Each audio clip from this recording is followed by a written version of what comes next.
the 8 primal movement patterns. Really quick going into it. The vertical push is going to be the first one. So overhead presses, handstand push-ups, push press. I don't got a lot of footage of this, of me doing this move, and my shoulders could actually use a lot of work. I got unstable shoulders, I'll be honest. Don't skip this, guys. You're going to put a lot of muscle mass on your deltoids, your chest, rhomboids, stabilizer muscles, super key. So the first out of the 8 fundamental movement patterns is going to be a vertical push. You're pretty much pushing weight overhead, right? And you can do this in different variations. So I have the cable overhead press here as well too that I used with an isolated one arm variant, so I can kind of focus on imbalances. Super key. You know, I wish I was doing this more often. Vertical pushes are fundamental for upper body strength and relative stability, right? You're working your delts, you're working your chest, you're working your core to stabilize, and super important move. So you could do this for cheap. You could do this anywhere, guys. I'm making a series where you could pretty much do this at your home gym, apartment gym, or in your house. You know what I'm saying? Find a friend, find a Fit for Less near you, and apply these tips. They're going to be fundamental. If I had learned this and copied this from a trainer, I would have been miles ahead, man. So hopefully this really blesses you guys with this series. Number 2 in the series, vertical pull, right? So you can do these with chin-ups, pull-ups, lat pull-downs, and the movement pattern basically consists of you pulling your body either upward vertically or you're pulling an object downward, right? So I really truly think that it was vertical pulling and another one really that really kind of got my physique to where it's at. I'm not super jacked. I'm not super muscular right now. Actually, I'm probably the leanest I've ever been right now. But this don't sleep on this, guys. Don't sleep on doing chin-ups and pull-ups. I'm telling you, pull-ups are the king when it comes to upper back moves, you know, and then chin-ups are my favorite. I love chin-ups so much. This will blow you up. Add these to your routine. Trust me, you will not regret it. Moving into vertical pulls, right? Continuing, staying with it. We still got some lat pull downs. So these are cable lat pull downs. Machine lat pull downs. Fundamental, you know, when I'm super tired, I'll go hit a machine lat pull down to really get the rest of my workout done, you know. And yeah, man, I really highly recommend adding in cable lat pull downs into your routine and machine lat pull downs. Gotta love pull-ups. We're getting into pull-ups here with this one. Pull-ups are the king of upper back movements. You're using your rhomboids, you're using your latissimus dorsi, you're using pretty much the majority of your upper back. And there's an art to pull-ups. You know, it takes time to get there. Even here, I can kind of like, I wanted to tweak my form a little bit because I'm kind of curving to the bar. You should kind of just be going in an upward linear line, right? Almost like you're shooting yourself up instead of kind of like curving yourself to the bar. So I got work to do on my pull-ups for sure. But catch me up at 15 or 20 pull-ups, man. You know, we can get that job done. Love pull-ups, vertical pulls, phenomenal. It's a secondary movement pattern that we got on this list. Stay tuned. We've got a different variation here. We have the cable unilateral pull down. I was doing this with a shoulder press. Now I'm doing the exact opposite movement with the cable. Great way to work on imbalances. Great way to work on getting that muscle activated, as you can see here. Long way to go when it comes to training. Long way to go when it comes to really getting that muscle to pop. I don't like the size of it. I've always been not as aesthetic of a guy, but yeah, man, we working, man. It's never not a time that we're not gonna try, man. We're gonna keep on going until we get it, you know. So love this variation. It's a cool one, cool little condo gym setup, and I don't want anybody to tell me that they don't got time or they don't got energy to do it. Because here I am at my old job, you know, that I've since left a long time ago, finding a time, finding a place, and usually I used to actually battle one of my old colleagues of mine on just pure pull-ups and chin-ups, and we would do them at work, right? So basically what I'm saying with this is you guys have no excuse not to at least try to get in shape, right? I was finding any way to train, you know, anywhere I can go to train. You know, I'm like, listen, if I can find a pull-up bar, if I can find a bar that can handle my weight, I'm out there going to try to work out, you know. Here I am at a park, still getting after it.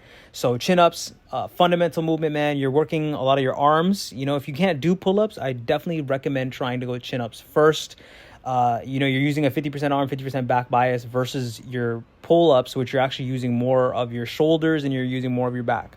So work on these, guys, fundamentals. These are the basics. And we will talk on the next move right here. Next one in the series, guys, we have the horizontal push. So this is you pushing away from the torso, right? So examples are push-ups, bench presses, chest presses. Guys, this was like push-ups are probably the first move I ever did to start hitting out that one arm push-up right there. If you all can one arm push-up, let me know down in the comments below. This is probably the first move I ever started adding into my routine just to train at home. I was too unconfident to go to the gym at the time, so I would just train and practice doing push-ups, man. And you can work your way into doing incline dumbbell chest press like I'm doing here. Basically, the goal is chest press. You're doing tricep. You're working your chest, your delts. You're working your upper pec. You're working majority of your core to stabilize as well too. Phenomenal movement pattern, man. I can't stress enough. This is a very fundamental movement here. You don't got to be the strongest dude. You don't got to be the strongest dude. You don't have to be the most jacked person to add these and apply these to your game. And the big thing I'm making with this series is you have no excuse. Here I'm at working a job that I didn't really like working, but there was a lot of downtime with this job, where there's just no customers, no clients, no anything. So in my spare time, I would bang out push-ups, and I was doing, close to 300 to 100 per day at the time, and I was pushing towards 500 per day. And the only thing I would say with this, guys, is don't make my mistake, which is using your neck and your head, because as you can see here, that's the only thing that I was kind of making a mistake on, right? I wasn't stabilizing my neck and my head. Make sure your head stays consistent so that your body's doing most of the work. It's easier to have that corrected when you're doing a bench press, because you can clearly here just see, just work on one movement. So phenomenal move. Like I said before, you can add this by doing push-ups, bench press, chest press, and 195 for the single with that. Pretty cool. Nothing strong, nothing crazy just yet, but we're building up. And on with that, we're going to go hit up the next move. Little tip, when you start to get really good with the push-ups, this is one great way to progressively overload them, stacking up plates and loading them up. You can do this on your own too. It's pretty easy to do. Better with a partner. Just one great way to really start to get that progressive overload when you're doing push-ups. Phenomenal movement pattern, man. I say phenomenal a lot, but I love them a lot. You know me, man. Training is it's a part of life. So progressive overload is key. On to the next. Next move in the arsenal is the horizontal pull. So this is the pull towards the torso, right? You're doing rows, cable rows, and inverted rows. Guys, I can't stress to you the importance of inverted rows. I truly think that horizontal pulls were the reason I started to really see growth. It's rows that will get your back super juicy. Like you can see like the rhomboids moving, the traps moving. Like I love, my back is my favorite muscle group to train, hands down. I love the back. I feel like the back just really prepares everything. I just feel like if you have a better back, you have a better core. I think if you have a better back, your lower back is a little bit stronger, and that just affects everything.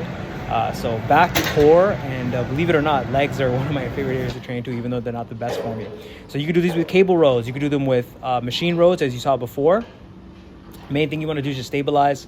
But with consistency and progressive overload, you'll start to really put on some mass.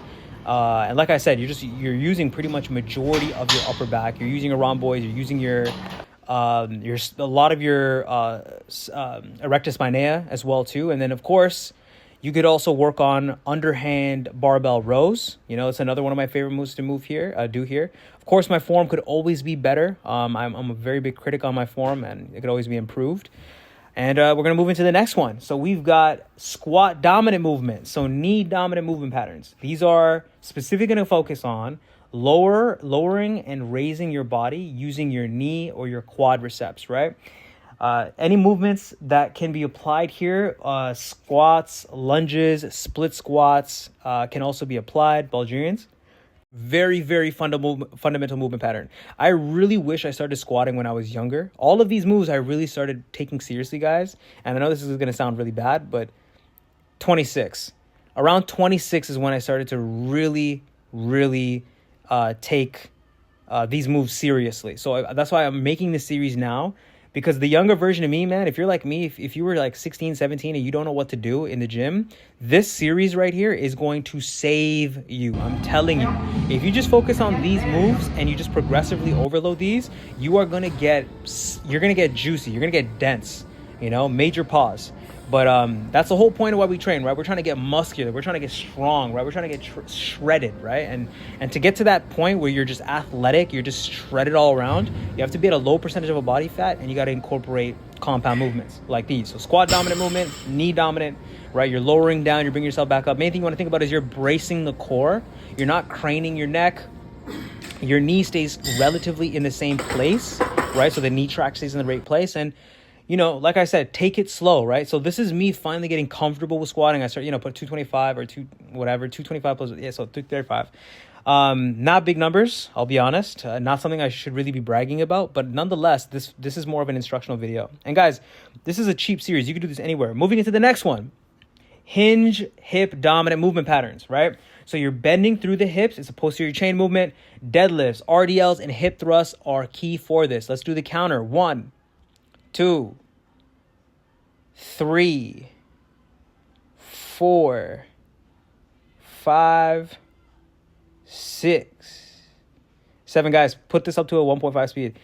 7, 8, 9, 10, 11, 12, 13, 14, 15, 16, 17, 18, 19, 20, 21, 22, 23, 24, 25, 26, 27, 28, 29, 30, 31. Okay, all right, 30. Okay, not too shabby. At 225 here going up. Main thing, guys.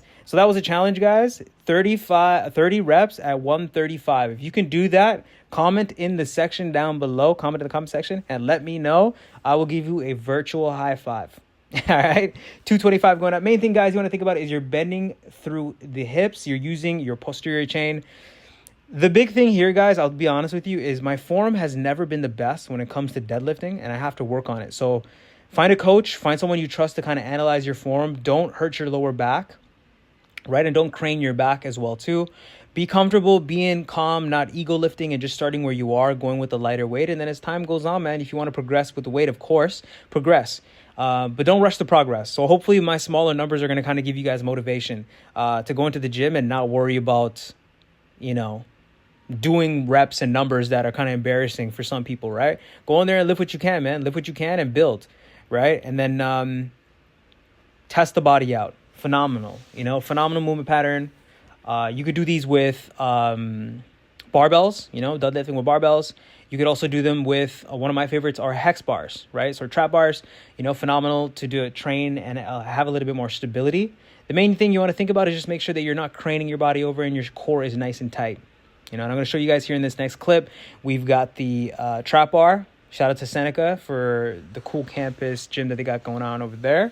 And we got, I think this is 350 here. I think 350 because I'm using the Olympic plates. So I think this is 350 for 5, if I'm not mistaken. I could be wrong. Could be 250. Who knows? Train hard. You know, go at it. And we're going to go in to a new movement pattern here.